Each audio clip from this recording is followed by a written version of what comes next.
Pernah nggak sih Anda ngerasa lagi di puncak-puncaknya terus mikir kalau semua yang diraih itu murni karena kerja keras sendiri? Nah, hari ini kita bakal ngebahas sebuah ide yang kuat banget yang bisa jadi ngubah cara kita mandang kesuksesan, yaitu dengan nemuin dari mana sih sumber sejati semua berkat kita. Pertanyaan ini kayaknya kita semua pernah ngalamin kan? Waktu semua lagi lancar-lancarnya, wajar banget kalau kita bangga dan mikir, wah aku hebat ya. Tapi gimana kalau ternyata ada sisi lain dari cerita ini? Nah, konflik batin antara usaha kita dan kekuatan yang lebih besar, itulah yang mau kita bedah bareng-bareng hari ini. Oke, kita mulai dari sebuah kenyataan yang mungkin agak pahit ya. Keinginan buat sukses dan punya banyak uang itu bisa banget membutakan kita loh. Bikin kita percaya seolah-olah kita ini satu-satunya arsitek kehidupan kita. Tapi tanpa sadar saat kita begitu, kita justru bisa nyingkirin dia yang sebenarnya ngasih kita kekuatan buat membangun itu semua. Tapi untungnya ada cerita lain, sebuah sudut pandang yang udah ada dari ribuan tahun lalu. Alkitab itu ngasih kita kacamata yang beda banget buat ngelihat semua pencapaian kita. Sebuah kacamata yang ngajak kita mengalihkan fokus dari diri sendiri ke sumber ilahi yang jadi kekuatan kita. Sekarang kita masuk ke intinya.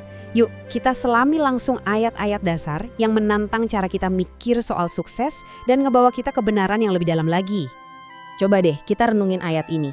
Ini tuh bukan cuma soal dapat duit banyak ya, tapi ini ngomongin soal energi yang kita punya buat bangun tiap pagi, ide-ide kreatif buat nyelesain masalah di kerjaan, bahkan napas yang kita hirup sekarang ini. Semua itu, kata kitab suci, adalah pemberian, anugerah. Dan yang ini, wah bener-bener jadi pengingat yang dalam banget. Kita bisa aja bangun kerajaan bisnis yang megah, tapi kalau fondasinya bukan Tuhan, ujung-ujungnya cuma jadi bangunan yang kosong. Kita bisa dapat semua yang kita mau di dunia, tapi malah kehilangan jati diri kita sendiri. Jadi semua ini ngerucut ke satu pertanyaan penting. Gimana sih kita ngedefinisiin kata berkat? Apakah berkat itu cuma soal angka di rekening kita, atau soal kehadiran Tuhan yang jalan bareng kita di setiap langkah? Biar lebih kebayang, yuk kita pakai sebuah analogi yang sederhana tapi dalam banget. Analogi ini benar-benar ngegambarin dengan pas apa peran kita dan apa peran Tuhan dalam hidup kita. Coba deh lihat perbandingan ini. Kita ini ibarat petani. Kita kerja keras, kita ngerencanain, kita ngerawat ladang kita masing-masing. Tapi pada akhirnya, bisa nggak sih petani itu maksa benihnya buat tumbuh? Nggak bisa kan? Ada kekuatan lain di luar kendali kita yang bikin panen itu terjadi. Usaha kita itu penting, jelas. Tapi campur tangan Tuhan itu yang paling esensial. Nah, di sini nih letak peringatannya. Saat kita lebih jatuh cinta sama hasil panen daripada sama sang pemberi panen, saat itulah hati kita mulai tersesat. Kita jadi lupa sama apa yang sebenarnya paling penting. Dan jalan itu ujung-ujungnya cuma kekosongan dan rasa nggak pernah puas. Oke, jadi teorinya udah ngerti. Terus gimana cara prakteknya di kehidupan sehari-hari?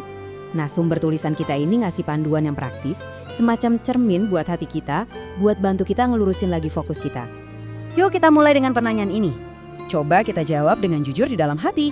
Waktu kita berhasil, beneran gak sih kita ngasih semua pujiannya buat Tuhan? Atau diam-diam kita masih suka nepuk dada sendiri? Pertanyaan yang kedua ini mungkin lebih nusuk lagi. Kalau lagi ada masalah, apa sih pertahanan pertama kita? Apakah kita langsung ngecek saldo m-banking atau kita langsung lari ke Tuhan? Jawaban kita itu nunjukin di mana sebetulnya kita naruh kepercayaan kita. Dan ini dia 3 latihan praktis yang bisa kita lakuin. Ini bukan sekedar checklist ya, tapi anggap aja ini sebagai cara buat ngebangun kebiasaan baik yang bisa ngubah hati kita dan ngejaga kita tetap nyambung ke sumber kekuatan kita yang sejati. Sebagai penutup, mari kita lihat teladan yang paling utama, yang paling sempurna, yang menyatukan semua ini, yaitu kehidupan dan ajaran Yesus Kristus sendiri.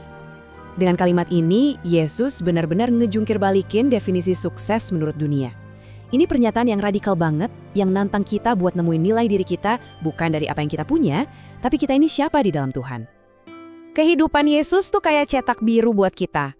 Dia nunjukin kalau kuasa yang sejati itu bukan datang dari harta, tapi dari ketergantungan penuh sama Bapa. Ini jadi panggilan buat kita semua untuk hidup dengan cara yang sama, nemuin kekuatan kita di dalam Tuhan, bukan dalam diri kita sendiri. Sebelum kita selesai, mari kita ambil waktu sejenak. kita akan sama-sama mengucapkan doa dari sumber tulisan kita dan biarkan doa ini ngebimbing hati kita kembali ke hal yang paling utama. Biarlah kata-kata ini terus ada di dalam hati kita ya. Semoga ini bisa jadi doa kita, jadi pegangan kita hari ini dan setiap hari. Terima kasih banyak sudah bergabung bersama saya.